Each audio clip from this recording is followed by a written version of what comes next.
If you suffer from chronic calf pulls, there are three things that you probably didn't consider that you need to. To understand calf pulls a little bit better, you need to understand the calf muscle a little bit. The calf muscle is a large muscle. It's made up of three really separate groups. And it's because of these three separate groups that make it very difficult to bias the fibers that you're getting at. So a pull in one area you may not be able to get with your standard calf raises or heel raises. So the three things that you need to understand all have to do with position. So if you understand that because two out of the three parts of the calf muscle cross the knee and one of the parts doesn't, one of the things that's important in positioning is knee flexion or extension. So two of the heads that cross the knee joint and are biased when you extend the knee is called the gastroc. The soleus part of the calf doesn't cross the knee and is more biased when you flex the knee.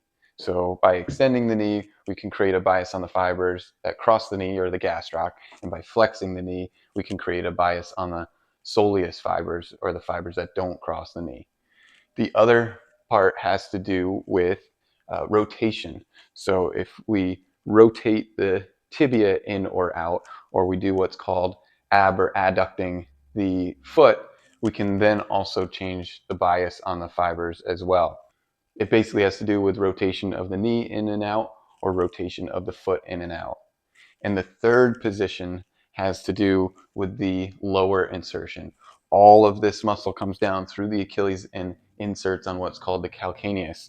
But the calcaneus isn't necessarily in one plane. It also inverts and everts, and this position can also affect how we bias the fibers of the calf. So in order to bias the inner fibers, if you evert the foot or pronate the foot, it'll tend to bias the inner fibers of the calf. If we invert the foot or supinate the foot, it'll tend to bias the outer fibers of the calf.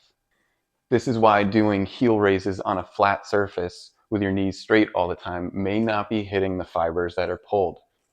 So it's important to change these variables in order to get those fibers or bias those fibers.